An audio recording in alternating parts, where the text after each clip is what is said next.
What's going on, everyone, and welcome into Expected Bets for your go-to podcast for all things hockey betting.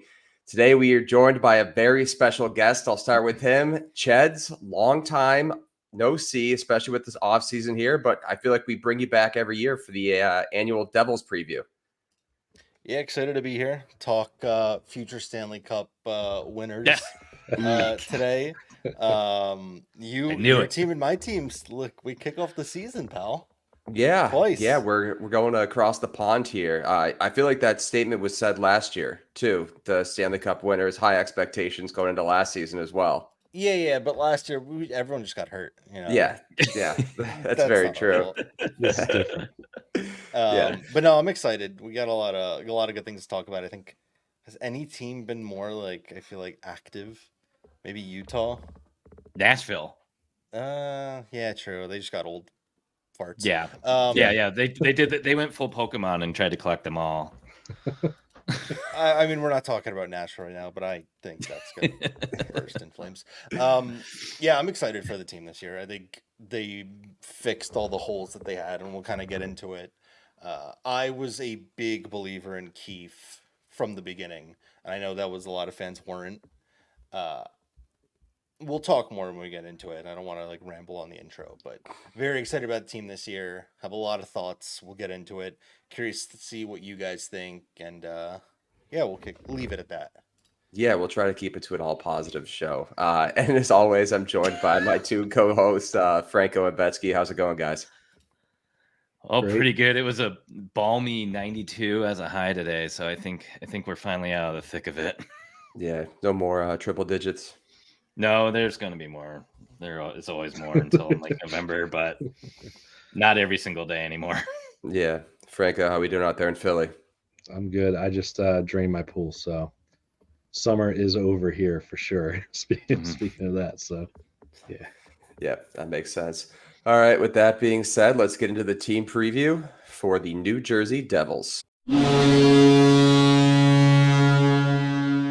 All right, getting into the team preview for the New Jersey Devils here. Cheds, this is your team. Like you mentioned before, pretty active in the offseason, complete turnover in the goaltender room here. A lot of guys injured last year as well. So I'll start it off with you.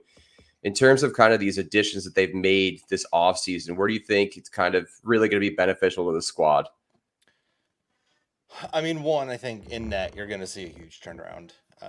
The goaltending that even Kakinen and Allen provided at the end of last season was far better than anything that we had for a majority of the year. I think Nico Dawes had a hot stretch for a week.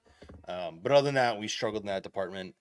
On top of that, our defensive group has always lacked physicality. Our defensive group has never had good penalty killers, people who block shots, take a ton of hits, clear the front of the crease. I love our defensive group. I think we have a lot of really good defensemen like Luke, Nemitz, Dougie, but none of them cleared the crease whatsoever. I thought they went out and they got two really good defensemen, which both Brendan Dillon and Brett Pesce one, they're going to clear the crease. They're going to block a fuck ton of shots. I don't know if I'm allowed to curse. They're going to hit a million people. And it's going to have a great improvement penalty kill wise. It's going to have a really big improvement just standing up for your teammates because the team did not do that last year whatsoever. Basically, if you look at every person we signed or traded for, they were at least 6'3", 220. I genuinely every single person. That's an Armstrong move. So Yeah, this is the Vegas Golden Knights model right there. Yeah. I genuinely think it was a big problem last year though, because part of it is our players would get hit around and no one would retaliate for it because no one's really a fighter. And the way that last year I thought Fitz dealt with it the wrong way. He traded for Curtis McDermott, which is that is a waste of space on the ice for 4 minutes or whatever he does. And he's not going to help you score. He's not going to do anything. This year, as opposed to doing that, you get a guy like Brendan Dillon, who's a serviceable top 4 D-man. He's probably going to be on our third pair, but he's going to hit people. If someone messes with Jack, he's going to get involved. Guys like Stefan Nason, who's I actually don't think he's 6'3", but he's gritty as fuck. He's going to fight. Yeah. He's going to hit. He's going to stay in front of the net. He's going to win board battles.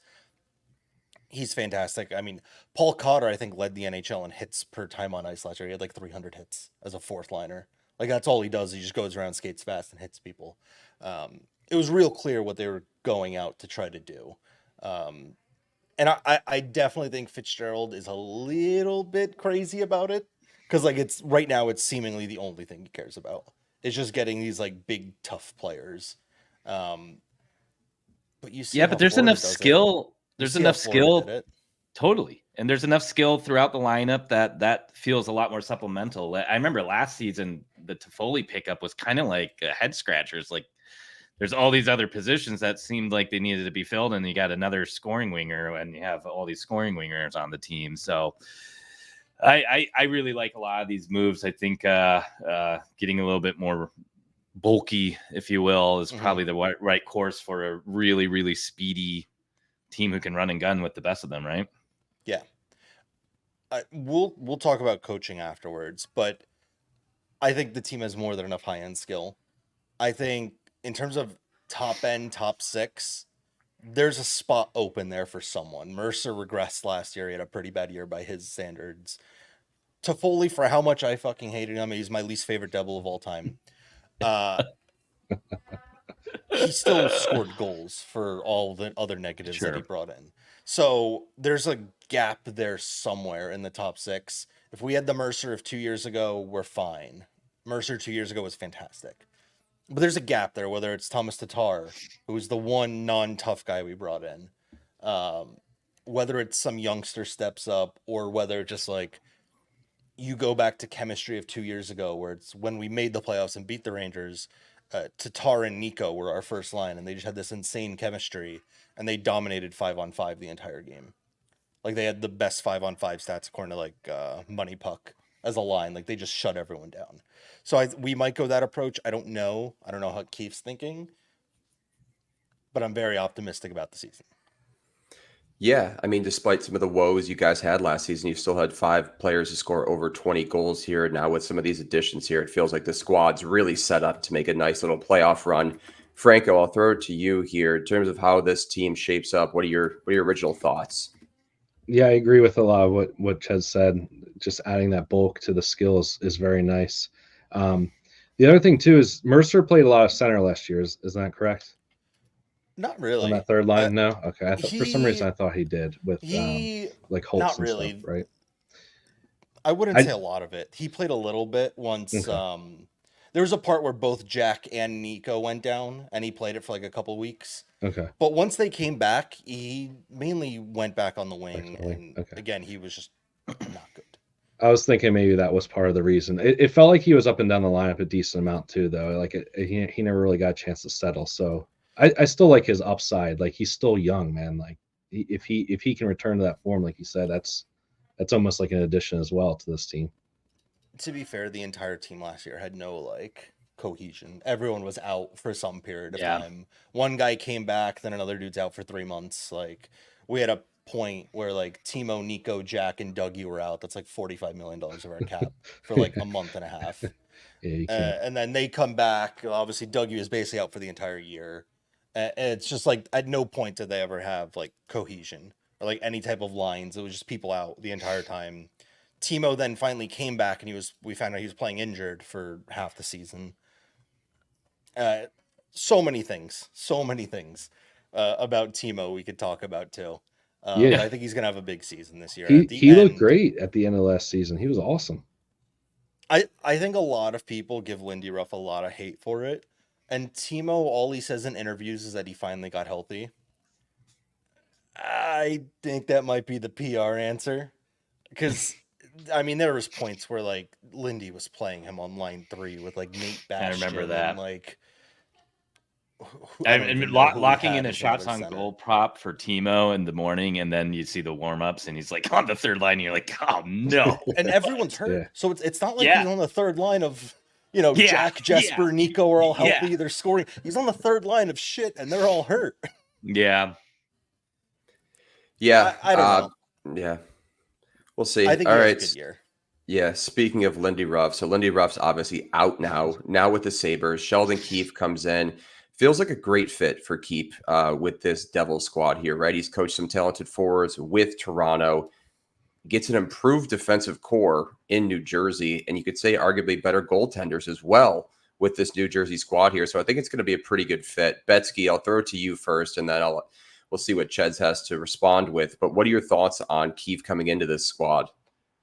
Well, I mean, I think this is kind of the coach that 2 years ago, when everybody was chanting for Lindy to get fired, is the type of coach that the team's been looking for, at least the fans. I mean, he's a younger coach. He knows how to work with high skilled guys, and you don't have quite the same powder keg that you do up in Toronto. So I think with a little bit more of maybe a leash, if you will, or just a little bit more of not having to feel like you're going to be hounded by the media all day, every day, if after a loss, I think it could be really good for him. I'm really excited to see what he can bring here. I think he's got the right players in place to excel with it, and I think he's the right guy for this group. That's kind of now established as a core, a young core, and are kind of growing together. Yeah, Chad, do you have anything to add on the addition of Keefe? I originally thought a lot of fans were against it because it came right after Toronto lost in the first round, and I kind of get what they see there. It's like he gets eliminated in the first round every single year, and then people draw the comparisons of like, oh, we're really similarly built to Toronto. Like we have a lot of high end talent, but like, is this just going to be the exact same thing? For me, the second I looked into anything Keefe, like by the numbers related, I fell in love with him. So a lot of people, when you think Toronto, just think high end offense. Their problem wasn't necessarily that they limited the high danger chances. They actually, for basically every single year but one that he was there, they're like bottom 5 in the NHL in high danger chances allowed. They were actually really good defensively, and the defensive core usually was Morgan Riley and 5 bums that they traded for at the deadline. This is the best defensive core he's ever going to have. Outside of a hot stretch from Joseph Woll and maybe Freddie Anderson a couple regular season games, probably the best goaltending he's ever had. Yep. And I would argue that the Devils, they probably don't have the same high top end talent that the Toronto guys do, but I think we have a lot more depth than they do going throughout. I think a lot of what I read about Toronto is that he'd love to roll his depth in 4 lines, and he'd love to use his third and fourth line, and he would put out Ryan Reeves out there, and that just backfired because he wasn't on wasn't on the ice for a goal for. I think it's a better fit for him. I like it a lot. I think him failing in Toronto doesn't really deter me from him whatsoever. A completely different team, completely different makeup. The number one thing that I'm most excited about, and we'll talk a lot about it because it has to do with a future bet later, but I'm really hoping that Jack Hughes has the same up in production that Austin Matthews had from the time Sheldon went there. So like I have the numbers actually. I could find it probably like I'll find it by the time we talk about the bet. Okay. But I really am excited and hope he can like. I think Jack Hughes is a superstar. I think he's fantastic. I think there's still another level he can go to, like that next level. The Devils have never had a 50 goal scorer in their history. They've never had a 100-point getter in their history. Hughes came very close 2 years ago. He finished like 98 or 99, but he got hurt and he missed like 4 games, and that kind of killed it. I think there's like that next level of upper echelon superstar that he could become with the right team around him, and I think Keefe could bring that out of him, which I'm really excited about. But more so, I think the team defensively is the best we're going to have. It's the best defensive core he's going to have. I mean, is it wrong to say Dougie Hamilton's the best defenseman he's ever coached? I don't think Morgan Riley's better than him, but it's close.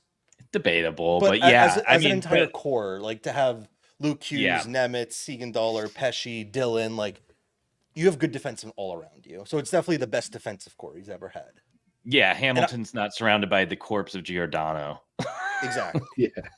And I think Brett Pesci's a really big addition. I think last year he had a pretty down year last year by his standards, but he also was dealing with like these hip injuries all year. So I get it. It's you never know with players that are fully healthy. But if he could bring us what he 2 years ago, what he was doing for Carolina on that top pairing with Slavin as a shutdown defenseman, insane. Now I don't know how they're gonna make it work. I think the original plan was him to start with Luke on the second pair. Now Luke's out probably for like a month or 6 weeks, something like that. But I expect Pesci to be getting basically all the high end minutes. So end of the game, up 1, he's going to be on the ice. Penalty kill 1, probably against the opposing team's number one line the entire time. Like he's gonna get basically all of the, what's the word I'm looking for? The high leverage situations, basically. Yeah, high leverage. Yeah. Fun fact: I know I played with him in junior hockey. I think I've said this a million times.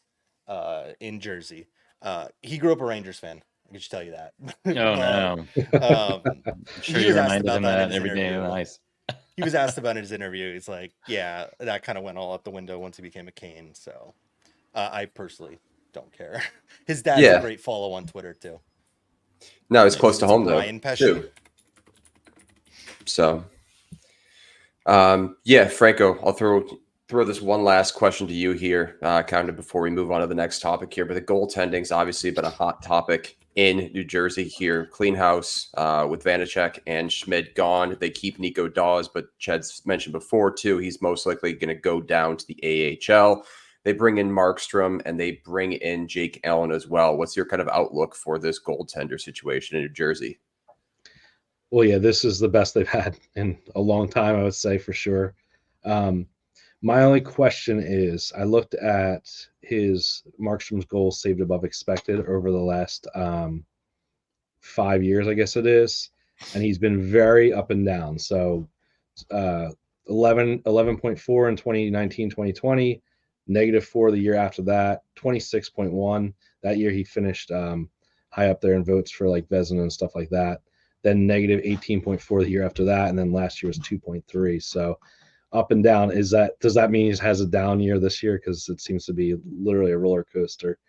I don't know. I mean, obviously there's a lot of stuff that plays into that, right? Like bad defenses in front of him, bad teams in front of him. But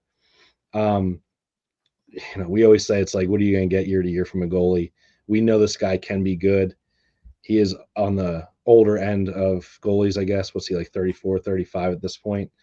So I want to temper my expectations a little bit there. I don't want to think that he's going to come in and be the godsend, but I think with the combination of the additions on the blue line, Hamilton is huge coming back. Like not even talking about Pesci, but just not having him last year was massive with all the young defensemen, with Hughes and Nemitz coming in and not having like a true Siegenthaler being your veteran around them is not really ideal. So now you have Hamilton, you have Pesci to kind of shelter those guys. It depends on how Keith ends up rolling with them, but when you add it all together with the addition of Markstrom, it feels pretty damn good compared to kind of the blue lines overall that we've seen him play with over the last 5 or 6 years. Markstrom. Yeah. This roster, Jets. Yeah, you can go ahead. I was just gonna add in on Dougie. I think a huge part of him coming back and the beginning of the season, our power play was fantastic, and that actually wasn't with Dougie. That was with Luke on that first power play unit. I just don't understand how it worked. Like it worked, but we had 5 left-handed shots, and Dougie's the only right-handed shot we have there. I would be willing to bet a lot of money, like obviously with Luke hurt regardless, but now even more so, like you need to have a right-handed shot out there. Our only right-handed shot forwards are Mercer and Nason. Like we don't really have that on the blue line. So at least on the power play to open up one-timers, I think Dougie has to be up there to have some one-timers potential on a power play. And yeah, 5-on-5, he's huge. He's the best puck mover on the team. His breakout passing is the best on the team. He takes some risks, which usually leads to some turnovers, which happens. But a lot more times than not, it ends up in 2-on-1s, 3-on-2s, and he loves trailing the play. I mean, 2 years ago, he put up 75 points. He scored 20 goals. He had 7 game-winning goals for us. He basically scored every time in overtime with his one-timer. And he's the best guy to gamble over 2.5 shots on goal in the world. So I can't wait to watch that man all year. I really, really hope he stays healthy. He might be my favorite Devil. Yeah, before we move on here, Cheds, I wanted to ask, this roster looks pretty set in itself here. Is there any rookies that you're kind of looking at to potentially make this team or kind of maybe get bumped up into the lineup if more injuries occur, kind of like last season? So twofold. One, our prospect pool is real depleted. What was once a top 5, basically everyone at this point's graduated. Yeah. Which isn't a bad thing. Basically, our entire core is under the age of 26. So I'm not overly worried. I think Dougie's the only one that falls outside of it, and now you had Markstrom. The only people I'd keep an eye out for is one, if Luke is out longer than expected and they want like an offensive defensive mold, can Seamus Casey make the team? I don't think so. We have a lot of defensive depth. We even picked up like Jonathan Kovacevic from Montreal, who's got really good underlying numbers, and I think I'm assuming he's going to be our seventh defenseman, but for now he'll just kind of fit in at 60 man. So Seamus Casey's one. The one that fans are more excited about is Artemi Gritsiuk in the KHL. So let me pull up his exact stats, but we got him a couple years ago now. He's basically on his last year of KHL, and he could now sign a contract with the team. I believe it's this year. And he's been putting up fantastic numbers in the KHL. So he's 23. This year he started with 6 points in 4 games. Last year he put up a point per game in the KHL at 21. He's a forward, which is exactly what we need. Really good defensively. A lot of Devils fans expect him, if we're in a playoff push, to kind of be like almost a trade deadline piece to bump up like the top 9.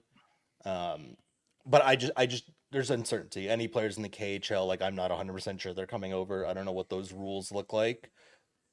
So out of all the prospects, he's probably the one that most fans are excited about and actually has a chance to like make some sort of a difference on the team. But even then, it wouldn't be until March, April, whenever the KHL season ends. Yeah, I heard of Casey, and obviously with the kind of offseason additions here, it looks like that pipeline, especially kind of in that bottom group of defensemen, is really going to kind of clog that up for him getting any time. All right, before we get into the best worst case scenario for the New Jersey Devils, I'd like to talk to you about our wonderful sponsor, BetterHelp. This episode of Expected Bets 4 is brought to you by BetterHelp. Have you ever stopped to think about something new you'd love to learn? As adults, we don't always make the time to learn we used to when we were kids. Kids are constantly exploring and growing, but somewhere along the way, life gets busy and we lose some of that curiosity. What's something you've been wanting to dive into? Maybe it's cooking, picking up a new language, or even figure out your golf game to finally beat your new friend. Just because we're older doesn't mean we have to stop growing. In fact, therapy can help you reconnect with that sense of wonder. It reminds you that your back-to-school moment can happen at any time. Therapy is not just for people who have gone through something major. It's for anyone looking to be the best version of themselves. Therapy can help you learn positive ways to cope with stress, set healthy boundaries, and tackle challenges with more confidence. It's really about giving yourself the tools to thrive and grow, no matter what stage of life you're in. If you're thinking of starting therapy, give BetterHelp a try. It's entirely online, designed to be convenient, flexible, and suited to your schedule. Just fill out a brief questionnaire and get matched with a licensed therapist and switch therapists anytime for no additional charge. Rediscover your curiosity with BetterHelp. Visit betterhelp.com/THPN today to get 10% off your first month. That's BetterHelp, HELP.com/THPN. Now back to the show. All right, getting into the best/worst case scenario for this New Jersey Devil squad. Excuse me, Betsky, I'm going to throw it to you here first. What does the best case scenario for this team look like? Making it to the Eastern Conference Finals or making it to the Cup, right? I mean, I think those are kind of the expectations here. There's a lot of aspects about this team that kind of remind me of Colorado when they were in that glory period where they seemingly had all the cap space they could possibly need to build out a credible roster while still having young core pieces growing and getting better and better every year. And I think that's really got to be the goal while you still have that before, the cap space hell kicks in and you got to do shuffling chairs every year. So take advantage of it while it's hot. I know Markstrom's a little bit on the older side, but you can hopefully have Dawes continue to develop, and maybe he takes over to relieve some of that cap later and be a little bit more consistent as a younger goaltender. But this is where you kind of can use the luxury that you have. So definitely this is the time to take advantage of it. So best case scenario, Eastern Conference Final or at the Stanley Cup. Yeah, Cheds, does those kind of feel like the expectations in New Jersey? I think people are getting a little bit ahead of themselves. I think at the bare minimum, like worst case, like you have to make the playoffs this year. Yeah. If that team doesn't make the playoffs this year, I wouldn't be surprised if one of like Jesper, Timo, like someone has to most likely be traded, because I can't see them running back with the same core. How somehow, even though Toronto does it every year, even after the last straw, they're somehow all back. Like, I love fire the coach. And I don't know. If it got to this point, like I genuinely don't know what they would do. Like, who would be the odd man out? But like it almost feels like if they don't make the playoffs this year, apart from everyone getting hurt again, like some excuse like that, like someone will have to go from that core of like Jesper, Timo, Nico, Jack, and it won't be Jack or Nico. So one of the other two. I think again that's bare minimum worst case, and even at the worst case, I think making the playoffs is the absolute minimum you have to do here. The bright side of what the Devils have is their window's real long. So Jack has until 2030 on his deal, under 8 million. Wow. Nico has another 4 years at 7.2.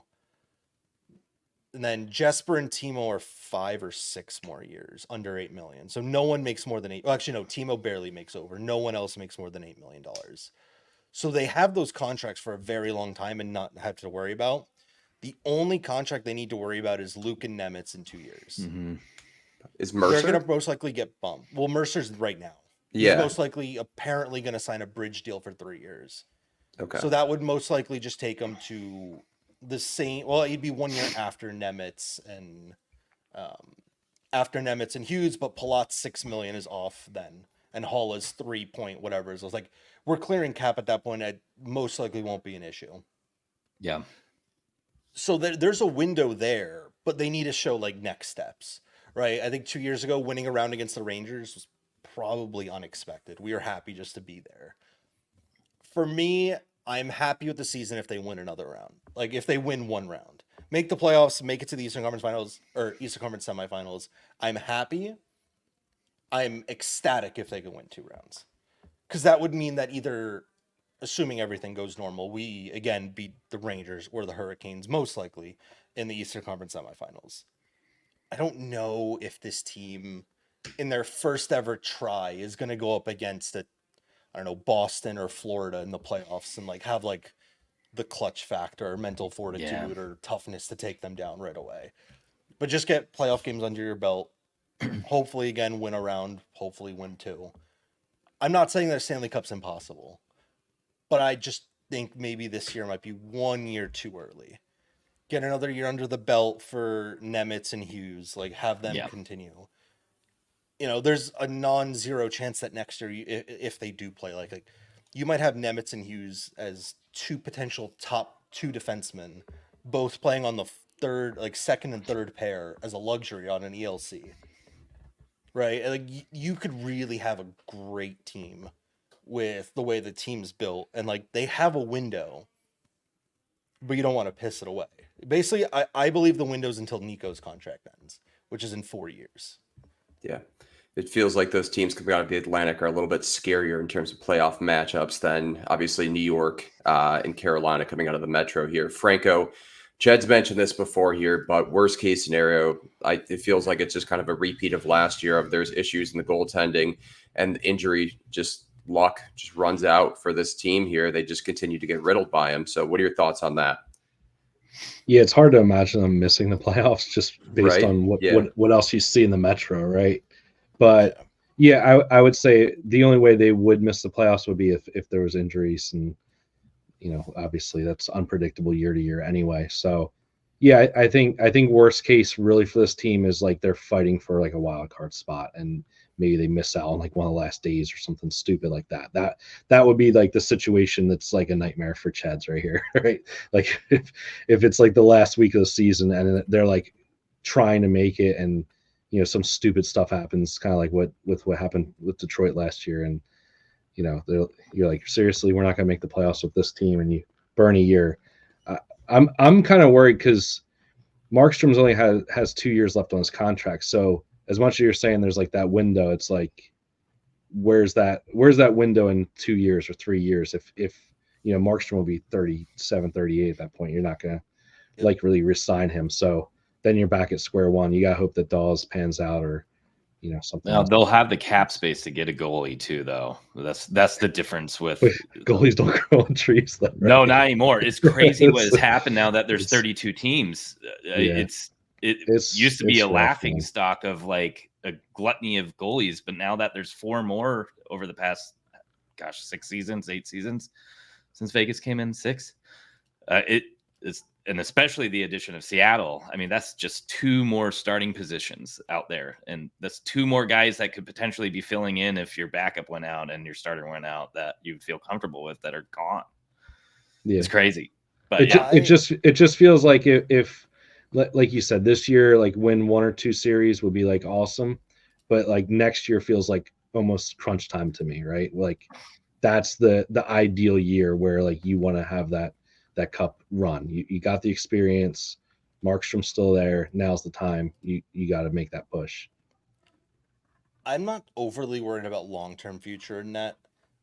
From what I've seen in his young career, I really like Nico Daws. I think they thrust him way too early last year. I mean, there was a point where like this kid at like 20 years old I think we played him like 6 games in a row, like just back to back to back. Like he just was not ready for that. And he broke down. He had the Stadium Series game against Philly where he made like 60 saves or something stupid. And like that week on, they just rode him until he was like basically dead. Because VTech sucked, and I couldn't even tell you who our backup was. Oh, Akira sucked Schmid. last year too. Yeah. So I think long term he is the kind of answer that they're hoping for, but he's definitely not ready right now. I'm not as worried about goaltending. I know a lot of people loved Markstrom. I was on comment basis saying I was happy if they just brought back Kakkonen and Allen. I thought as a duo they weren't nothing special, but they didn't lose us games like Vanacek did. As long as you get league average goaltending with the improvement in defense, I would expect our team to be better defensively in goals against. The hope is now that you've done that and you've also brought in a goalie who's really, really good. So if Markstrom can have that 10 goals saved above expected, like that's when you're getting into like an elite defensive team. If Pesci and Dillon do what they're brought in to do, and then when they fuck up, you have one of the hopefully better goalies in the NHL. So that's kind of the goal. The other thing I loved about Sheldon Keefe is like he loses in the first round. Well, we just talked about the worst case scenario is not making them. Like Sheldon Keefe does not make the playoffs. His teams all get 110, 115 points every single year. Like obviously it's team by team and there's no guarantee that would happen again, but I feel like he almost like raises the floor of that team because his teams are always either first or second, basically in that Atlantic/North during COVID time period. So that's what I like about it. I think that's also why it's like you can't miss the playoffs. Like it would genuinely, I think you would start seeing like a Brat and Dougie traded or something like that. Like some really big moves would probably happen. I hope if they failed again. Yeah.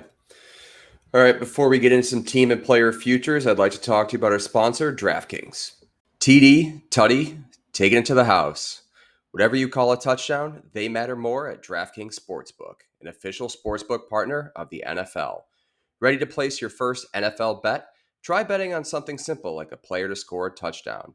The NFL season is back in full swing, and who doesn't love rooting for a touchdown? So be sure to check out the latest odds at DraftKings Sportsbook. Ready to do a touchdown dance of your own? Score big with DraftKings Sportsbook, the #1 place to bet touchdowns. Download the DraftKings Sportsbook app and use code THPN. That's code THPN for new customers to get $250 in bonus bets when you bet just $5 and get 1 month of NFL Plus Premium. Only at DraftKings. The crown is yours. Gambling problem? Call 1-800-GAMBLER. In New York, call 877-8-HOPE-NY or text HOPE-NY 467-369. In Connecticut, help is available for problem gambling. Call 888-789-7777 or visit ccpg.org. Please play responsibly. On behalf of Boot Hill Casino and Resort in Kansas, 21 and over. Age and eligibility varies by jurisdiction. Void in New Hampshire, Oregon, and Ontario. Bonus bets expire 168 hours after issuance. For additional terms and responsible gaming resources, see dkng.co/ftball. NFL Plus Premium offer available only to new and former NFL Plus subscribers. Additional NFL Plus Premium terms at nfl.com/terms.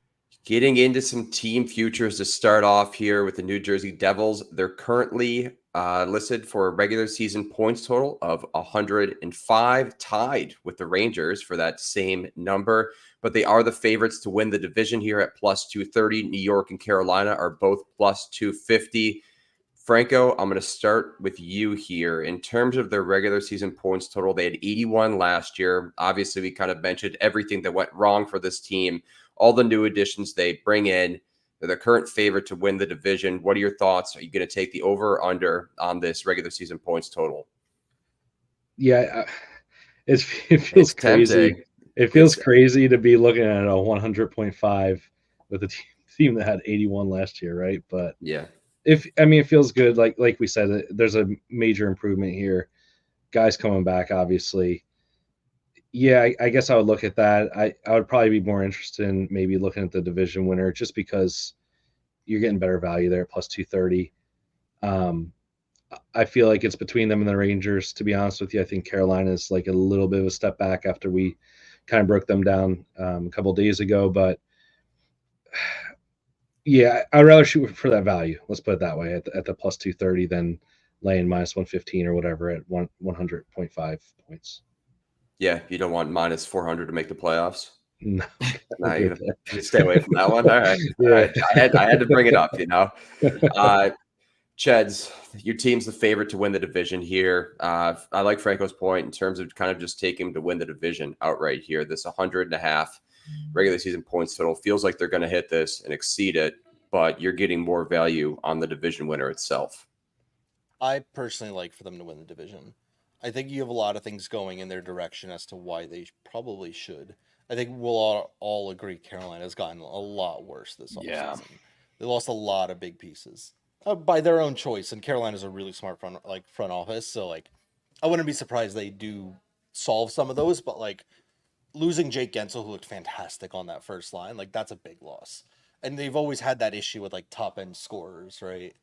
All year we heard about how they were going to trade Natchez. They didn't really love him, and now he's back, and they're kind of that's got to be a question mark for the player. All year you've been dangled around in trade talks. The guy you actually want to re-sign left, so now it's hey buddy, you come on back here. We kind of need you right now. So I think they're going to get slightly worse. The Rangers, to me, is a real big question mark because I think they have a great team, but they are aging pretty quickly. A lot of the core, outside of Igor and Fox, most of that core is on the wrong side of 30. So I think they're going to get worse, but I think the bigger point is the Rangers have been a powerhouse in the regular season now for a couple of years. They won the President's Trophy. I think they've lost in the Eastern Conference Finals, how many, 3 of the last 4 years? I could see this being one of those teams kind of not saying screw the regular season, but they really wouldn't care as much about regular season accolades, winning the President's Trophy again, as much as keeping the older guys a little bit fresher come playoff time. Whether it might mean Panarin sitting a couple games or just taking them off, You never bring your A game every single game. I wouldn't be surprised if those guys have a couple more there. The same way as everyone's expecting the Rangers after their biggest issue is they don't really have puck moving defensemen. They just kind of brought their same defensive core back.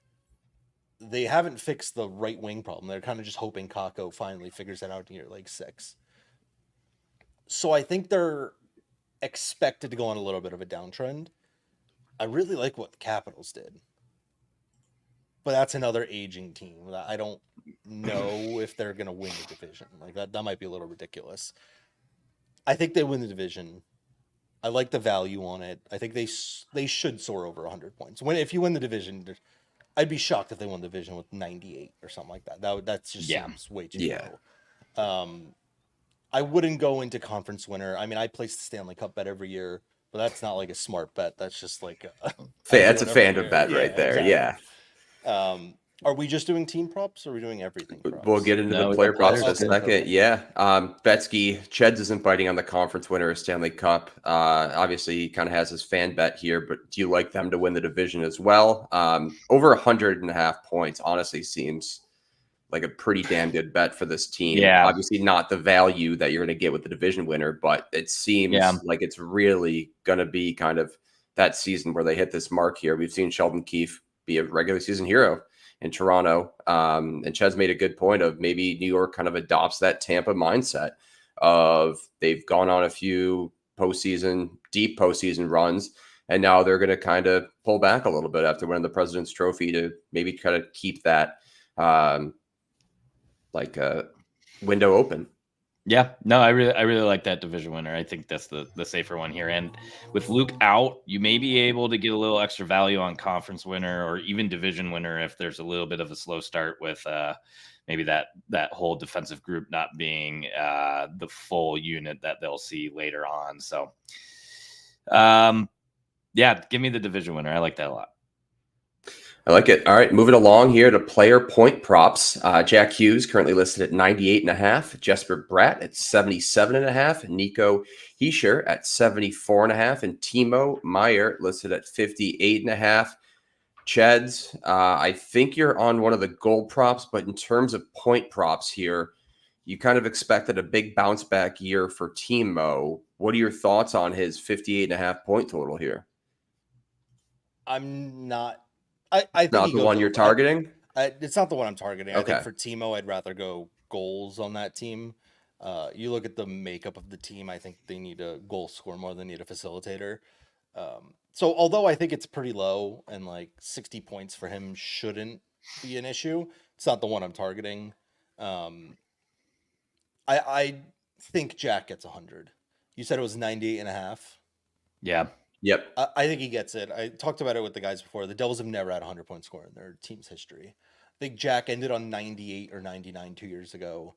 If he's fully healthy and the team's as good as we expect them to be, and hopefully Sheldon kind of takes that kind of next step with him, I think he gets there. But at minus 100, I don't like laying that for an entire season. So none of like the actual props I'm probably going to play anyway, because it's just too much for a regular season prop, in my opinion, to hold at minus 100 or minus 110 or whatever it is. Yeah, minus 115. Franco, I'll throw it to you. I brought up Timo only because I thought it was interesting. So he only played 69 games last year, finished with 52 points. They're projecting him to maybe get 9 or 10 more, and he's still in a line with Jack Hughes, who Cheds thinks is going to have a 100-point season here. So that feels like a pretty good side bet. But did you have any other players that you're targeting for the Devils in terms of points? No, I'd probably lay off. Same kind of what he said.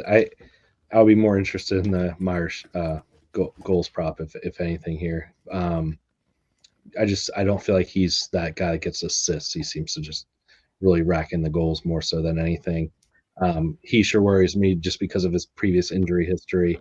That number seems right on line where like he should be.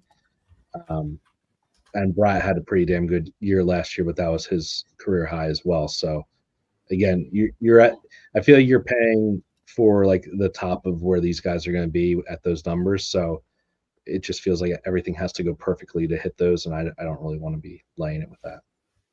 Out of all of them, Bratt's he's the smallest one, but he's somehow the only one that never gets hurt. Knock on wood, please, God. Like, yeah, do not let this become a jinx. But he somehow is the only one that like doesn't get hurt, which I like if you're gonna do it. I think his prop's low. I think Bratt probably does go over. I absolutely love everything that he brings. The one thing you mentioned that has me curious, I don't think anyone knows what the lines are gonna be like. I think we have an idea of what the lines would look like. If Lindy was still here, it's pretty obvious, but like we don't know what Sheldon's gonna like. If you asked me what I think the lines were, I don't think Jack would be with Timo anyway, personally. But again, I have no idea. We don't know what Keefe's done, what he would do with this team, right? We just kind of know that what he's done in the past. So I'm not 100% sure on it. I personally think Timo's gonna be locked in with Nico all year. That would make the most sense to me. Because Jesper and Jack have like a really good chemistry. So that's my guess. But again, we just don't know. Yeah. Moving along here to player goals. Jack Hughes at 40.5. Jesper Bratt at 28.5. Nico at 28.5 as well. And Timo at 30.5. Betsky, you were nodding your head in agreement to kind of the passing on the player points. So in terms of the goals, do you have any looks that you're jumping on here for the Devils? Yeah, I definitely like Timo's, and man, the Jack Hughes goals seems like a fun ride, and I have a feeling Mr. Cheds may have more to talk about that. So I may let him take it away. Oh, if we're gonna go into it, personally, I no need for me to repeat anything. I was able to snag Timo early, where I think it was like 28.5, which I like a ton.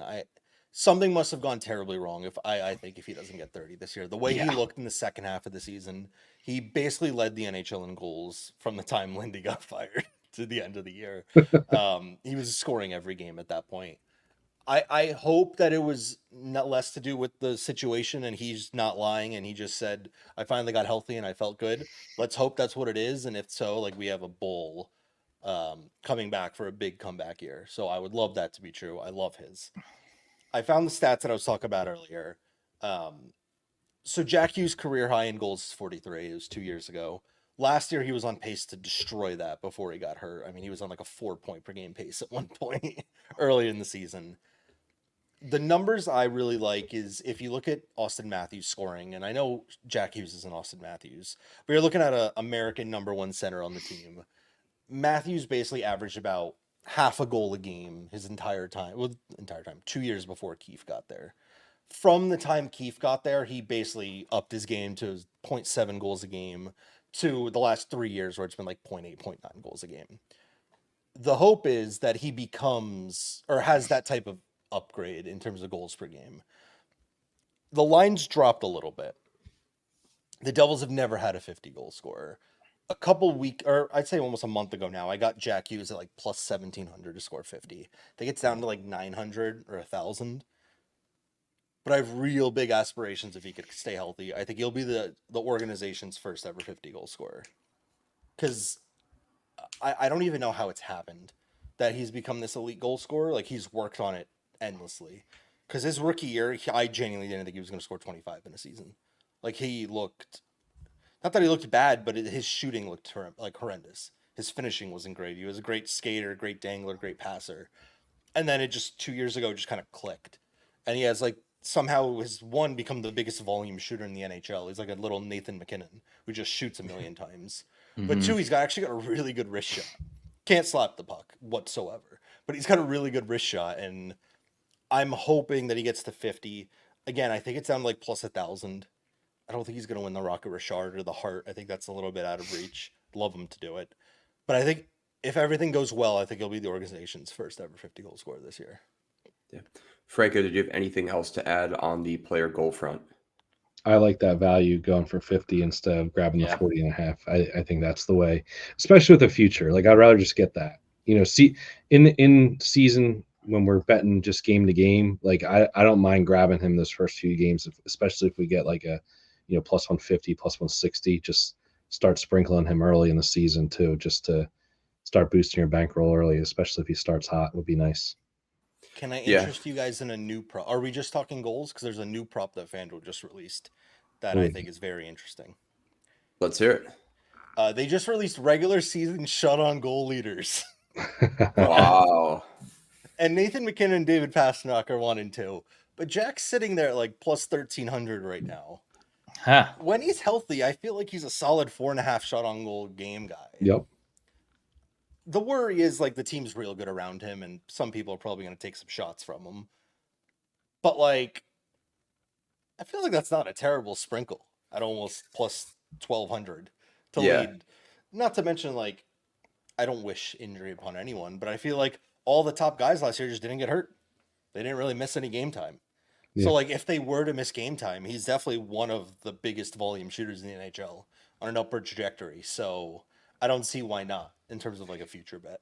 Yeah. You look at those top guys though, and Jack Hughes could be arguably the guy who gets injured the most. Yeah. Look, that's part of it. I think part of why we're worried about him is the injury history. But last year, I thought the first injury was a fluke. And his second injury was just redoing the same thing that happened in his first injury, just his shoulder again. So I'm not as worried about his injury history as other people are. I think part of it is a lot of teams also just took liberties on a small Devils team, which is why Fitz brought in so many big people to go around him. I wouldn't be surprised if like Stefan Nason's on his line, purely to have like a skilled, tougher guy out there. 1, to deal with board battles in front of the net, but 2, it's like if you're going to hit around Jack, like you're going to answer the bell type deal. I'm not overly worried. I'm not that worried about his injury. It's definitely like a worry in the back of the mind, but I'm not like freaking out about it in any way. Yeah. All right. Before we wrap up here, we'll go around the horn quick. I'll start with you, Franco. Any closing thoughts on this team? I think there's a reason to be excited if you're a Devils fan or want to see these younger players finally get something going here, get in the playoffs, maybe win a round or two. So I'm excited for it. I like their blue line that they built. I think they're going to be fun to watch this year. I think the scoring's there. Meyer's healthy now. If Jack's healthy now, I mean, this team can outscore teams and they can shut them down too with that blue line and goalie now. So yeah, I think they're going to be fun to watch. I think they're going to be one of the best teams in the Metro, and should be a fun season in Jersey. Yeah, Betsky. Yeah, this is another one to keep circled for player props all season long. It's kind of one of those wells you can kind of keep on going back to.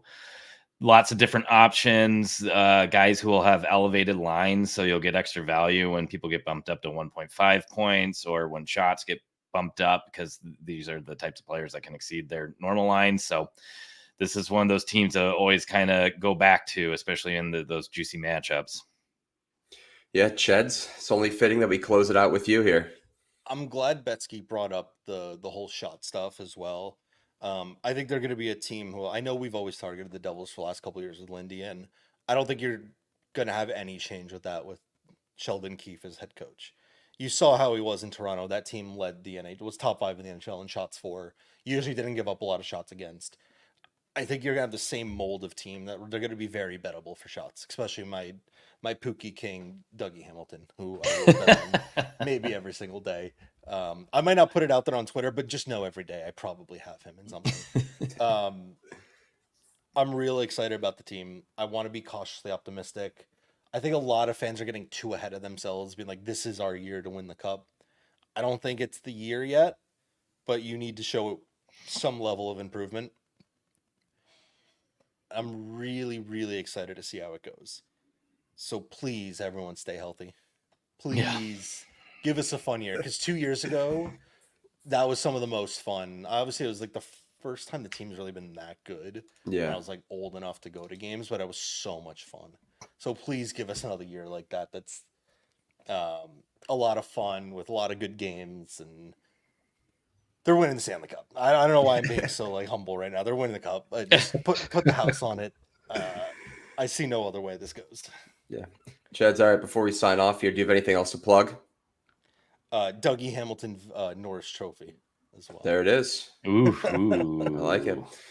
All right. Well, we appreciate everyone for listening to this episode of Expected Bets 4. Be sure to hit that subscribe button if you haven't already. As always, check us out on social media on Twitter, Instagram, and YouTube. And thank you again to our sponsors, BetterHelp and DraftKings. We appreciate everyone for listening, and we'll talk to you guys soon.